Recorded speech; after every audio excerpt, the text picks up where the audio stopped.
Kemudian teman-teman juga bisa perhatikan yang keempat itu adalah tahun depan kan teman-teman tahu ya, proyek yang namanya IKN itu adalah proyek mercusuarnya pemerintah Indonesia dan akhir pemerintahannya Presiden Jokowi. Ya, jadi IKN itu akan menjadi proyek konstruksi yang terbesar yang akan diadakan di 2023. Ini udah pasti jalan. Ya, pemenang lelangnya semua udah ready kok. Ya, beberapa saham yang teman-teman juga udah tahu ya, saham konstruksi yang kita sedang perhatikan saat ini. Jadi ini 4 hal. Pertama adalah perbankan, non-cyclical, kemudian teman-teman bisa lihat sedikit di telekomunikasi, dan di konstruksi dan turunannya. Tapi ya pasti kita ambil leadingnya dulu ya. Leading sektornya itu pasti sektor konstruksi. Jadi ya saham-saham BUMN lah. Dan teman-teman juga udah tahu ya, pilihan kita itu lebih ke arah ya saham-saham yang lebih stabil gitu ya secara cash flow-nya. Itu yang teman-teman bisa perhatikan ya. Nah, kalau lihat dari beberapa sektor itu, mana yang saya pilih? Ini baru pendapat saya loh ya, oke? Yang pertama kalau dari sisi perbankan, kita pilihnya adalah BDMN. Ya, BDMN. Ini saya nggak akan bahas ya. Kalau yang untuk yang big cap itu teman-teman melihat sendiri teknikalnya. Ini yang saya lihat bahwa dia masih punya sentimen dan secara fundamental dan katalisnya ya, dia masih ada di situ. Oke, nah teman-teman lihat BDMN, dia udah nutupin daerah kopong yang kita nungguin itu sekitar 2.800 tuh. Ya, di atas juga ada kan satu udah ditutupin. Di sini juga kalau teman-teman tarik sebuah garis itu kan kayak ada sebuah kotak di situ kan. Nah, kalau kotak itu teman-teman cari volumenya, itu pasti ada volume rata-rata. Jadi harga rata-rata dari tanggal 30 September, akhir September atau awal Oktober sampai hari ini, itu harga rata-ratanya pasti di situ. Di sekitar 3.000-an. Harga rata-rata kepemilikan ya. Jadi dari volume yang besar segala macam itu pasti di daerah situ sekitar 3.000-an. Jadi artinya kalau kalau teman-teman menggunakan volume profile untuk ukuran untuk itu ya sebagai indikatornya, maka di bawah 3.000 itu akan terjadi agresif buy. Yang akan terjadi agresif buy itu biasanya kayak gitu. Oke. Nah, kalau dia dari daerah kopong itu ada pertama daerah sini ya di 2.850 sampai 2.750 itu adalah daerah pertama yang kita mau incar. Daerah kedua itu sebenarnya ada yang satu yang kecil gitu ya di sekitar 2.700 ya 2.700 sampai 2.650. Nah, apakah dia akan ekstrim sampai ke sana? Tapi ini udah daerah diskonnya. Ya itu udah daerah diskonnya. Teman-teman kalau misalnya masih ingat ya, jangan udah habis kelas terus lupa ya daerah diskon ya. Ini teman-teman bisa lihat kan, di bawah 3.200 itu udah area diskon. Itu udah harga dikatakan itu udah harga diskon. Ya, di bawah 3.200 itu udah harga diskon untuk si BDMN. Nah, katalisnya apa? Saya udah sering bicara mengenai BDMN. Beberapa katalisnya, pertama adalah true value-nya. Kalau teman-teman mungkin mau keep itu sampai menjadi position trading ya, itu berarti satu true value-nya. True value-nya itu value pada saat MUFG itu membeli si BDM itu ada di 9.000. Ya, ada di 9.000. Kemudian isunya, ini masih kategori isu lah ya. Kita nggak tahu nanti apakah akan terus membesar atau enggak, atau nanti benar-benar deal atau enggak, itu adalah Bank Panin, akuisisi Bank Panin ya. Itu dua. Jadi itu pasti akan dimainin terus tuh. Nanti apakah jadi apa enggak ya. Tapi yang kita lihat adalah MUFG itu kemarin sudah berhasil membeli home credit ya. Home credit kalau tidak salah, dan dia udah dimasukkan ke ADMF.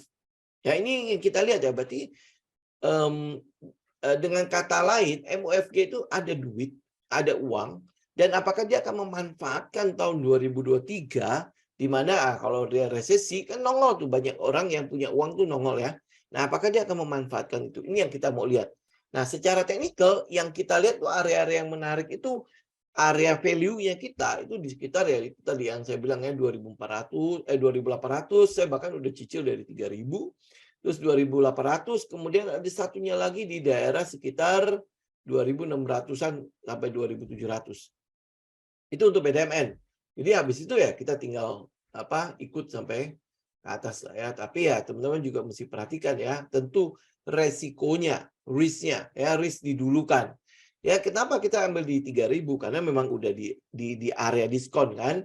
Kemudian ini di 2.800 itu memang ada daerah kopong ya. Kita tahu ya bahwa dia bisa aja nutupin dulu baru habis itu naik. Gitu. Ya, dan sekarang kan tinggal kita lihat katalisnya. Katalisnya kurang lebih akan seperti apa. Apakah nanti akan ada manuver-manuver ya yang akan dibuat oleh market. Ini contoh misalnya.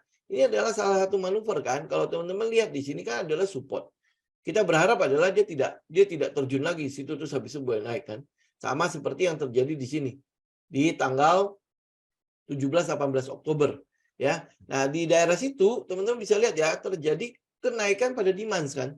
Nah, kita juga berharap di daerah sini juga naik kan demand-nya. Jadi kalau dilihat dari supply demand, nah itu kurang lebih daerah situ. Tapi kan ini adalah manuver yang sedang dibuat oleh market agar apa? Dia dapat barang. Nah, bagaimana caranya? Ya, lu kalau beli di sini stop loss pasti di bawah sini atau enggak setidaknya stop loss di bawah area-area itulah ya, low yang pernah ada di situ. Nah, ini kan udah kena stop loss semua tuh. Udah pasti dihajar semua tuh. Jurek itu kan udah kelar semua. Nah, kalau dia udah kelar, nah sekarang gimana? Ya, nah ini makanya kenapa saya cicil. Saya lakukan cicilan. Kalau memang sampai bisa ekstrim satu lagi, ya itu kita bisa lakukan cicil lagi di situ. Nah, terus stop loss-nya di mana? Ya udah pasti di low-nya, low yang validnya. Low validnya kurang lebih di 2.500 ya. Ya, itu kita bilang ekstrimnya. Bisa nggak dia tiba-tiba langsung masuk ke turun sampai ke bawah kemudian baru naik? Bisa aja. Namanya market kan, ya. Tetapi area-area yang value yang saya lihat itu di daerah-daerah situ. 3.000, 2.800 sama satu lagi adalah 2.700 untuk BDMN. Oke. Next untuk bank-bank yang lain, untuk yang bank itu ya big cap segala macam ya, teman-teman tinggal lihat sendiri ya untuk teknikalnya. Nah, sektor yang lain itu adalah sektor konsumsi dulu ya. Saya bahas sektor konsumsi dulu. Yang saya pilih itu adalah kenapa kita ambilnya si Adi? Kenapa kita ambilnya si Adi? Pertama adalah pertimbangan kita adalah RLT itu harusnya udah jadi di Desember ini. RLT. Ya, RLT. Karena kalau RLT jadi berarti kan dia udah bisa nagih lah. Ya, udah bisa nagih pembayaran. Jadi akan ada cash flow kan? Ada cash flow satu di situ. Kemudian dia baru selesai dengan right issue-nya. Ya, selesai dengan right issue-nya. Kalau tidak salah terkumpul berapa triliun ya? Hampir 5 lebih kali ya. Nah, itu udah termasuk dengan PNM, penanaman modal nasional dari pemerintah. Itu di sekitar berapa? Hampir 3 triliun ya. Nah, jadi kalau lihat dari cash-nya, dia lumayan banyak nih. Ya, lumayan banyak. Kemudian kalau kita lihat lagi, Adi, ada beberapa tender yang berhasil dimenangkan. Ya, salah satunya adalah tender yang di RLT-nya si Filipina. Itu dia berhasil dimenangkan oleh si Adikarya. Kemudian dari IKN sendiri, Adikarya sendiri memegang hampir 2 triliun. Ya, hampir 2 triliun. Jadi ada beberapa kayak gedung segala macam itu dipegang oleh si Adikarya. Ya. Nah, area yang menarik di mana? Kalau teman-teman lihat, ini areanya ada di sekitar GoPay ya. Ya, area sekitar 500. Saya ambil ke weekly deh biar bisa kelihatan. Nah, teman-teman bisa lihat ya, area 500 ini sebentar. Oke, nah, ini areanya nih. 472 sampai ke 505. 472 ada yang 472 ya. Jadi area itu cukup menarik. Sehingga kita bisa taruh stop loss kita kurang lebih di bawah. Ya, di daerah sekitar 450-an. Jadi udah cukup inilah kalau dibilang risk-nya itu udah cukup low. Ya, nih, teman-teman bisa lihat ya. Ini kan adalah daerah jebakannya. Nih. Saya gedein dulu. Nah, ya, ini adalah daerah jebakannya. Kalau dia butuh barang, kalau market maker-nya masih butuh barang, dia akan ngincar apa? Ini kan pasti lu orang ngambil kan. Ini namanya buy on weakness ya. Jadi ada low di sekitar Septemberan, kemudian ada satu low lagi di sekitar Mei 2022. Itu kan jadi kayak double bottom ya. Ya. Kayak double bottom gitu kan, dan habis itu diincar blek gitu. Ya, turun sampai ke bawah kan. Pada saat dia turun, lihat aja sendiri. Kalau di weekly-nya, candle-nya sih udah kecil-kecil ya. Candle udah kecil-kecil. Kita cuma tinggal nunggu apa? Nunggu konfirmasi doang. konfirmasi sebuah candle SOS. Dia nggak bisa naik, ya ada sebuah konfirmasi di situ. Dia kalau teman-teman yang konservatif ya, tunggu aja nanti kalau dia ada sebuah candle gede, balik kembali ke 600 dengan cepatnya. Ya balik kembali ke 600 dengan cepatnya. Itu yang mau kita lihat untuk si Adi, ya untuk Adi. Kalau yang saham-saham lain teman-teman bisa perhatikan yang apa tinggal itu ya, tinggal teman-teman lihat teknikalnya lah ya. Yang mungkin yang fundamentalnya bagus itu adalah Wika sama PTPP. Ya, Wika sama PTPP. Kemudian untuk WSKT ini underdog, ya underdog. Sebenarnya WSKT ini ada yang paling menarik sebenarnya WSKT. Ya di satu sisi dia punya aset banyak banget. Aset itu maksudnya aset yang itu ya, yang tol-tolnya dia kan dia akan divestasi terus tuh. Ya, di 2023 nanti dia akan divestasi lagi yang tolnya si Batang. Ya itu cukup lumayan gede berapa triliun ya. Itu kan masuk terus tuh uang. Nah, kalau dia uang masuk ya otomatis ya pembayaran untuk bunga kreditnya termasuk untuk utangnya juga dia bisa lakukan karena asetnya banyak, asetnya gede walaupun utangnya juga gede ya. Kemudian dari sisi pemerintah juga udah sempat memberikan PMN juga kepada WSKT. Kemudian sebentar lagi, ini nggak tahu jadi nggak di Januari awal itu akan ada reissue. Nah, reissue-nya kira-kira bisa diserap berapa banyak, itu juga ada dana di situ. Dan dari tender IKN dia juga dapat lumayan. Ya hampir 2 triliun juga ya di proyek tol ya. Proyek tol di IKN dari Balikpapan menuju ke IKN tuh. Itu juga dia dapat, terus habis itu gedung-gedung di IKN juga dia dapat beberapa. Ya ini yang kita lihat ya. Jadi ada cash sebenarnya untuk melakukan pembangunan juga. Itu saham yang sifatnya underdog ya. Karena dia berhubungan dengan ada corporate actions, biasanya kita hindarin dulu. Nanti tunggu dia kelar. Sama kayak Adi juga kita hindarin kan. Dan ternyata setelah right issue, kemudian dia masih turun nih. Masih turun ke bawah. Nah jadi makanya area ini sebenarnya cukup menarik untuk kita perhatikan. Udah cukup low risk tak? Jadi sekitar 470-an sampai ke 500. Itu area yang teman-teman mungkin mau perhatikan di si Adikarya. Nah, saham yang lain itu adalah saham non-cyclical. Ya. Non-cyclical itu ada beberapa yang kita bisa perhatikan. Satu yang pasti adalah Mayora. Kita akan lihat Mayora, ICBP, dan INDF. Ya, itu udah pilihan kita sejak lama lah ya. INDF itu udah naik lumayan. Sejak itu ya INDF dan ICBP itu udah naik lumayan.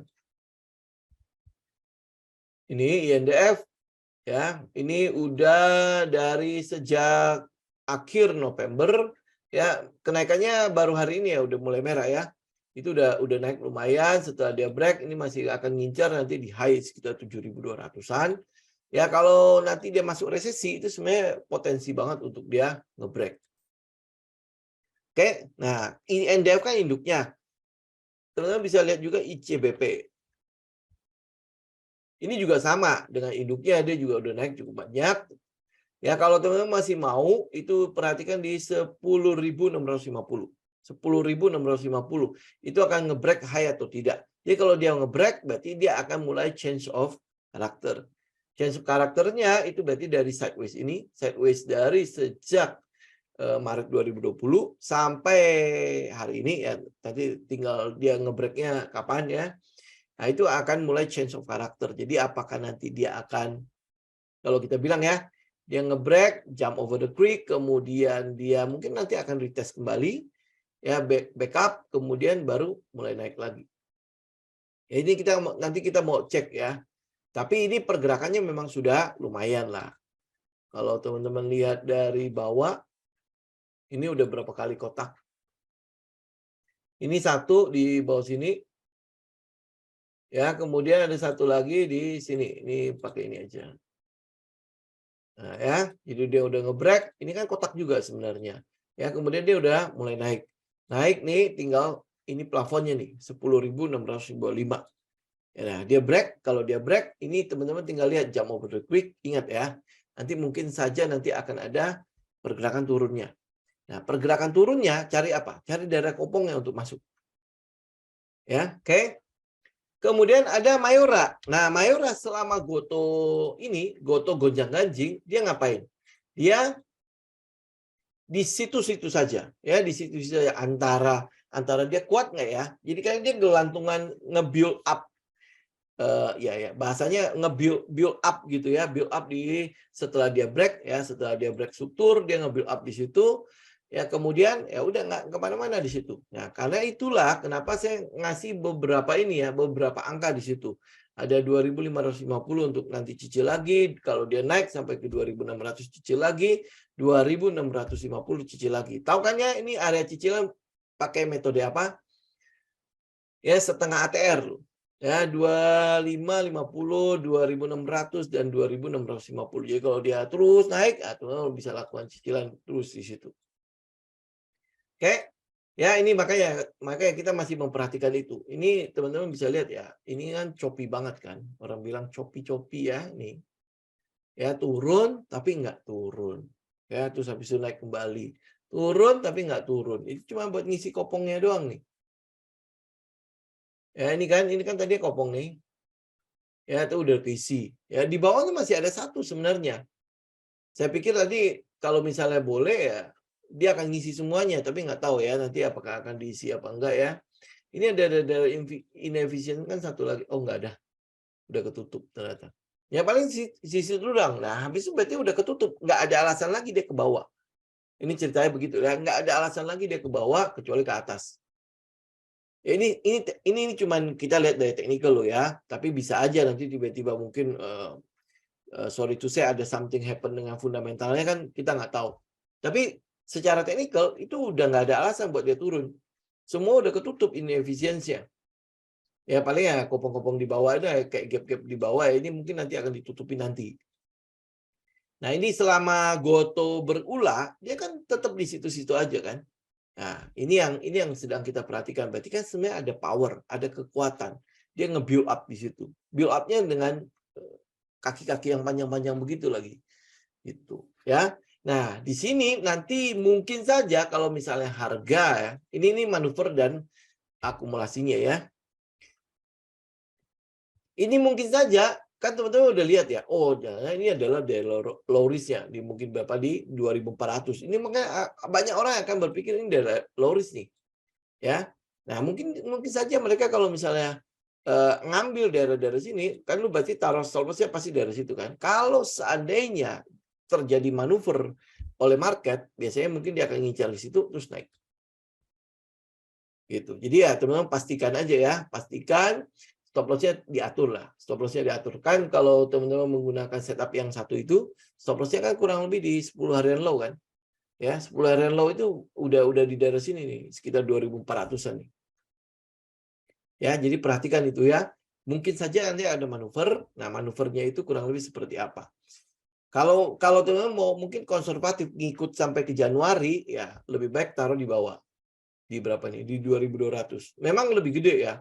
Lebih baik lebih gede. Nah, berarti incaran teman-teman itu pasti akan lebih tinggi.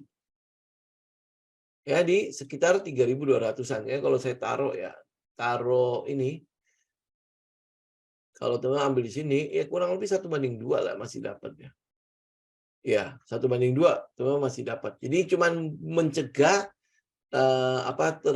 di stop loss-kan oleh si market. Tapi kalau dia turun sampai ke 2.200 harusnya sih tidak akan sampai separah itu. Tapi mungkin saja, ya mungkin aja. Oke?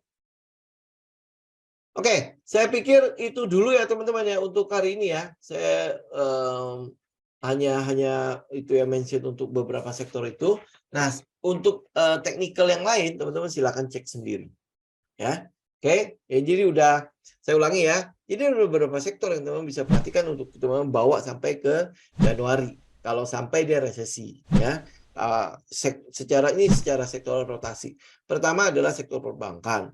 Ya, perbankan. Ya mungkin walaupun kenaikannya tidak terlalu gede-gede banget, tapi minimal teman-teman aman lah taruh di situ. Ya lebih aman lah teman-teman taruh di situ. Karena kan kalau resesi ya mungkin pergerakan akan lebih banyak didominasi oleh saham-saham sektor yang lapis bawah kan. Ya jadi ya itu. Nah, yang perbankan saya lebih melihatnya ke BDMN. Kemudian ada satu sektor lagi adalah sektor IKN ya, konstruksi lah, konstruksi ya. Teman-teman berarti perhatikan sektor konsumsi. Nah, saya juga mau ingatkan ya, ingat ya, sektor konsumsi itu sudah terpisah dari sektor properti. Kalau dulu iya, dulu ya itu masih disatukan dengan properti. Oke, tapi sekarang sektor konsumsi itu sudah dimasukkan ke infrastruktur kalau tidak salah. Ya, di sektor infrastruktur. Jadi dia udah dipisahkan. Itu suatu konsumsi. Nah, beberapa saham yang teman-teman bisa perhatikan terutama untuk di BDMN. Nah, pilihan saya itu lebih ke arah ADI ya, Adikarya untuk saat ini. Kemudian yang ketiga itu adalah sektor non-cyclical. Non-cyclical berarti sektor consumer goods ya. Consumer goods ya kita lihat adalah ICBP, INDF, dan Mayora. Kalau ICBP itu memang naiknya udah cukup tinggi, sama Mayora juga udah naik lumayan ya. Nah, tapi ada satu wilayah-wilayah konservatif untuk teman-teman perhatikan. Siapa tahu dia bisa breakout di sana. Nah, tapi breakout-nya juga teman-teman perhatikan ya. Dia breakout, dia bisa aja breakout, kemudian untuk terus habis itu retest kembali untuk membentuk swing low, ya swing low, kemudian baru naik kembali. Kemudian sektor telekomunikasi, teman-teman juga bisa perhatikan sektor telekomunikasi karena ini berhubungan dengan utility ya, utility. Ini yang saya masukkan loh ya, walaupun sebenarnya utility itu cuma berhubungan dengan air, listrik, dan gas. Ya, utility. Jadi ini adalah kebutuhan dari rumah tangga. Biasanya masuk situ. Cuman kalau untuk sekarang, saya pikir pasti diupdate lah. Sektor utility itu udah termasuk dengan telekomunikasi. Ya, jadi teman-teman perhatikan. Saya pikir itu dulu ya teman-teman ya. Kita ketemu nanti Kamis. Oh ya, sebelum saya lupa, teman-teman untuk ini ya, early bird buat di kelas projection di Januari, itu terakhir di minggu ini kalau tidak salah ya. Minggu ini ditunggu sampai di hari Minggu. Hari Minggu ya, Yuli?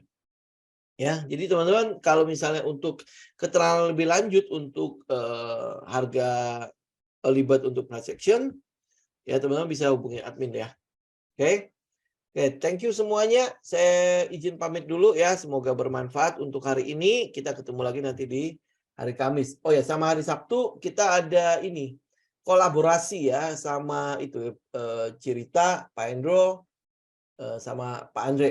Ya, nanti hari Sabtu kita ketemu untuk kolaborasinya. Ya, next habis itu kita liburan ya. Oke. Thank you semuanya. Saya izin pamit ya. Semoga bermanfaat. God bless.